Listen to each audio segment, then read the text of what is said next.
Friends, मैं अनिल सिंह आप सभी का हमारे इस यूट्यूब चैनल पर तहे दिल से स्वागत करता हूं। दोस्तों, जब भी हम नए लोगों से अपने बिजनेस में आने की बात करते हैं तो ये नेचुरल फेनोमिना है। ये एक साइकोलॉजिकल बात है कि सामने वाला ऑब्जेक्शन रेज करेगा ही करेगा। पता है क्यों? क्योंकि ये आपका आइडिया है, उस प्रॉस्पेक्ट का नहीं। अगर ये आइडिया प्रॉस्पेक्ट का होता तो वह ध्यान से सुनता।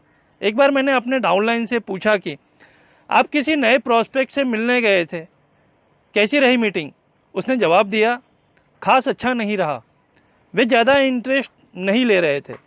मैंने उसकी वजह जानने की कोशिश की तो उन्होंने कहा, पता नहीं। दोस्तों, प्रॉस्पेक्ट कभी नीरस नहीं होते, केवल प्रेजेंटेशन नीरस होता है। लोग ऑब्जेक्शन भी इसीलिए करते हैं क्योंकि आपका प्रेजेंटेशन ही नीरस होता है। दोस्तों, इस वीडियो में आगे बढ़ने से पहले यदि आप इस चैनल पर नए हैं तो इस चैनल को सब्सक्राइब करना ना भूलें और बेल आइकॉन को ज़रूर दबाएं, जिससे इस तरह के बेहतरीन वीडियोस के नोटिफिकेशंस आपको मिलता रहे। तो आइए जानते हैं प्लान से पहले नए लोगों से कैसे बात करें, अपने प्रेजेंटेशन को कैसे बढ़िया बनाएं। इन सभी के बारे में जानेंगे एलन पीज द्वारा लिखित एक बेहतरीन किताब सवाल ही जवाब है से। फ्रेंड्स, हर ताले की एक चाबी होती है और हर चाबी की एक कीमत होती है। जब आप उस ताले के दिल को छू लेते हैं, अपने प्रॉस्पेक्ट के जीवन में आ रही तकलीफ़ों को समझ लेते हैं और उनसे उन सभी दुखों और तकलीफ़ों के बारे में बात करते हैं, तो वह आसानी से खुलकर बात करना शुरू कर देते हैं। इस इंडस्ट्री में अधिकतर नेटवर्कर ऐसा कोई काम नहीं करते हैं। वो सिर्फ एक ही चाबी से सारे ताले को खोलने का प्रयास करते हैं और फेल होने पर कहते हैं कि आजकल तो किसी को पैसा ही नहीं कमाना है। जब आप सामने वाले की बातों में इंटरेस्ट नहीं लेते तो वो भी आपके द्वारा बताई जा रही बातों में इंटरेस्ट नहीं लेते। अगर आप चाहते हो कि जिस खजाने की आप बात कर रहे हैं उस खजाने का ताला कैसे खुलेगा, तो तैयार हो जाइए। नेटवर्क मार्केटिंग रूपी खजाने की 4 चाबियां हैं, जिसको अगर आप समझ गए तो कभी फेल नहीं होंगे। अब आगे इस किताब के माध्यम से हम समझेंगे कि कैसे आपके आइडिया को प्रॉस्पेक्ट का आइडिया बना सकते हैं। इसके लिए हमें 4 कीज टेक्निक का इस्तेमाल करना होता है। इस टेक्निक का इस्तेमाल करने के बाद वो आपको बताएंगे कि वो इस बिज़नेस को क्यों करना चाहते हैं।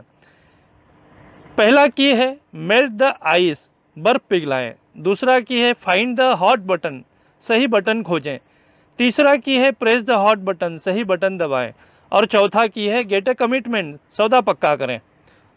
हमारा सारा प्रेजेंटेशन इन्हीं 4 कीज़ के आसपास होनी चाहिए।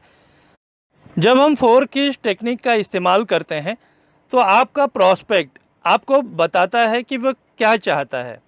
आप जिस व्यक्ति को प्रेजेंटेशन दे रहे हैं, अगर उस व्यक्ति ने आपको पसंद कर लिया तो जो भी आप उसको दोगे वो ले लेगा। लेकिन अगर वो आपको पसंद नहीं करता, फिर चाहे आप दुनिया की कितनी भी अच्छी चीज़ उसे दे दो, वो नहीं लेगा। सबसे पहले हम बात करेंगे फाइंड द हॉट बटन, सही बटन खोजें। हॉट बटन ढूंढने के लिए पहले हमें बात करनी होगी कि वो किन बातों से अपसेट होता है, किन बातों को लेकर वो परेशान है।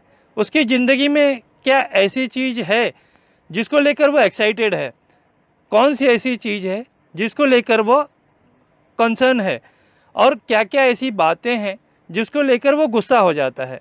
फ्रेंड्स, सबसे पहले इमोशन जाहिर करती है किसी भी इंसान को, तो हमें उस इमोशन तक पहुंचने के लिए उसका पीएमएफ मतलब प्राइमरी मोटिवेशनल फैक्टर, इसको फाइंड आउट करना होता है। फ्रेंड्स, जब भी हम पीएमएफ फाइंड आउट करते हैं किसी भी व्यक्ति का, वो कारण जिसके वजह से वो इस बिज़नेस को करना चाहेगा, तो जब हम बात करते हैं अपने प्रॉस्पेक्ट से तो अपनी उम्मीद, अपने सपने, अपना डर, उन सभी के बारे में बात करना शुरू कर देता है। जब आपका प्रॉस्पेक्ट कहता है कि मुझे बड़ा घर लेना है, मेरे ये सपने हैं, तब जाकर हमारी कहानी शुरू होती है। तब हमें नहीं बोलना, हमें अपने प्रॉस्पेक्ट को ज़्यादा से ज़्यादा बोलने देना है। तब हमें उसका पीएमएफ निकलवाना है, वो भी उसके शब्दों में। जब वो बोलेगा ना कि मुझे बड़ा घर चाहिए, तब वो सोचेगा इस बिज़नेस के बारे में, आपका जो प्लान है ना दोस्तों, वो तो सिर्फ रास्ता है उसका घर बनाने के लिए। तो प्लान पर आने से पहले यह बहुत ज़रूरी है हमें डिस्कस करना। तो यह पीएमएफ हम आइडेंटिफाई करेंगे, और इसे आइडेंटिफाई करने का एक तरीका है कि आपका जो पीएमएफ है वो आपका है, सामने वाले का पीएमएफ कुछ और हो सकता है। और इस बात को शुरू करने के लिए एक सबसे शानदार सवाल है। आप उनको पूछिए, क्या आपको पता है कि लोग नेटवर्क मार्केटिंग क्यों ज्वाइन करते हैं? तो वो दो ही बात बोलेगा कि हाँ मुझे पता है। तो ध्यान से उसकी बातों को सुनिए। वो इधर उधर की जो भी बातें सुनाएगा, या तो नेटवर्किंग में अगर वह सफल होगा तो वो सीधी सीधी बात करेगा, अगर सफल नहीं है तो वो इधर उधर की बात करेगा। तो उसको बहुत ध्यान से सुनिए। अगर वो कहे कि मुझे नहीं पता, तो आप उनको बताइए कि आइए मैं आपको बताता हूँ कि लोग नेटवर्क मार्केटिंग को क्यों करते हैं। फिर आप उनसे एक सवाल पूछिए। दोस्तों, ये 5 बहुत कीमती सवाल हैं जिसे गोल्डन क्वेश्चन भी कहते हैं। इसे लिख लीजिए, या हो सके तो इसे रट्टा मार लीजिए, और इसका सीक्वेंस जैसे बताया जा रहा है वैसा ही होना चाहिए। सबसे पहला सवाल है, what is your number 1 priority? आपकी पहली प्राथमिकता क्या है? दूसरा सवाल है, आपने इसे ही क्यों चुना? तीसरा सवाल है, यह आपके लिए महत्वपूर्ण क्यों है? चौथा सवाल है, यदि आपको यह अवसर न मिले तो उसके क्या परिणाम होंगे? पांचवा सवाल है, इन परिणामों से आप चिंतित क्यों होते हैं? आपको उनसे सबसे पहला सवाल पूछना है कि आप सबसे पहले इन पीएमएफ में से किसका चुनाव करना चाहेंगे। अगर इसका जवाब वो नहीं देता तो समझ लीजिए कि यह यूज़लेस है, यह बिजनेस भी नहीं करेगा। अगर वो कहता है कि मैं एक्स्ट्रा इनकम के लिए यह करना चाहता हूँ, तो आपका दूसरा सवाल होगा, आपने इसे ही क्यों चुना?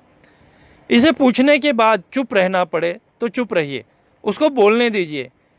फिर वो यह बोल सकता है कि मेरे खर्चे पूरे नहीं होते और पैसों की कमी होती है, तो अगर मैं करूँगा तो इस वजह से करूँगा। फिर आप उससे तीसरा सवाल पूछिए कि यह आपके लिए इतना ज़रूरी क्यों है। अब दोस्तों, यहाँ से वह सीरियस हो जाएगा। इस दुनिया में 2 तरह के लोग होते हैं, एक निगेटिव और दूसरा पॉजिटिव। निगेटिव हमारे किसी काम का नहीं है, और जो पॉजिटिव है वो आपके प्रेजेंटेशन में आपके साथ आ जाएगा। दोस्तों, जब हम तीसरा सवाल पूछते हैं ना कि यह आपके लिए इतना ज़रूरी क्यों है, तो 1 मिनट के लिए आदमी चुप हो जाता है और उसकी आवाज़ हल्की सी भारी हो जाती है, और वो राइट हैंड साइड या लेफ़्ट हैंड साइड या नीचे की तरफ देखना शुरू कर देता है, और वो अपने सोच में खो जाता है। फिर वो आपको बताना शुरू कर देता है कि क्या क्या तकलीफ़ें वो और उसके परिवार को झेलना पड़ता है कम पैसों की वजह से। कोई भी आदमी किसी काम को 2 ही कारणों से करता है। पहला, या तो वो ढेर सारे पैसे कमाना चाहता है, या तो उसकी ज़िंदगी में बहुत सारे दुख और तकलीफ़ें हैं जिससे वो बाहर निकलना चाहता है। तो समझ लीजिए कि आप सीधे उसके दिल और दिमाग में पहुंच रहे हो। जब वो बोले कि ये कारण है, मैं बहुत सारी परेशानियां झेल रहा हूं इस कम इनकम की वजह से, फिर आप उससे पूछिए कि क्या रिज़ल्ट आ रहे हैं आपको आपकी लाइफ में।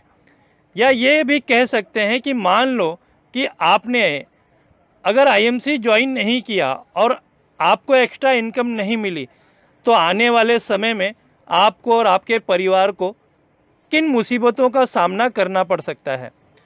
दोस्तों, यह सवाल पीएमएफ को एकदम से एक्टिवेट कर देता है। अगर आदमी ने इस सवाल का जवाब दे दिया तो समझ लीजिए कि ये बिज़नेस अब उसका बिज़नेस हो जाता है। आपने अक्सर देखा होगा कि डाउनलाइन के पीछे डंडा लेकर भागना पड़ता है कि मीटिंग में आ जाओ, प्रोडक्ट खरीद लो। आपको ये पता है ऐसा क्यों हो रहा होता है? क्योंकि आपने उनके साथ में यह एक्सरसाइज नहीं की थी। यह एक्सरसाइज करने के 2 नतीजे होते हैं, या तो वो बाहर हो जाएगा या तो बिजनेस के अंदर आ जाएगा।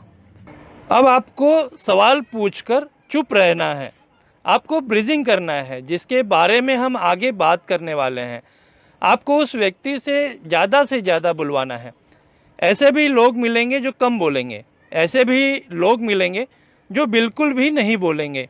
कई बार तो लोग इस प्रेजेंटेशन से नाराज़ भी हो जाते हैं, क्योंकि जब आप किसी को अंदर से कुरेदते हो तो उसके अंदर की इमोशन हिल जाती है।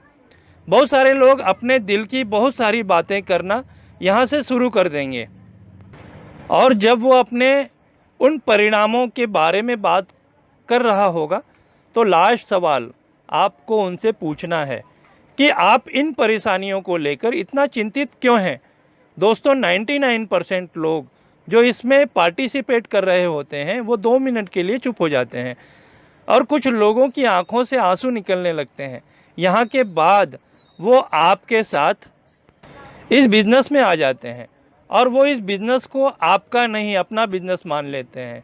फिर यह बिज़नेस में उसे अपने सारे समस्याओं का समाधान दिखाई देने लगता है, और इसी तरह ऐसा करके आप किसी के भी ट्रू पोटेंशियल को निकालना शुरू कर देते हो। दोस्तों यह एक्सरसाइज प्लान से पहले करना बिल्कुल वैसे ही है जैसे खेत में बीज बोने से पहले खेत को जोता जाता है और अच्छे से खाद उसमें डालते हैं।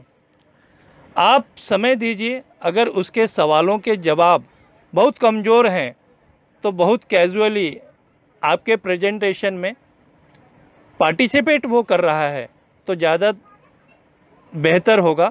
आप किसी दूसरे प्रॉस्पेक्ट को देखिए, इस पर टाइम बर्बाद मत कीजिए।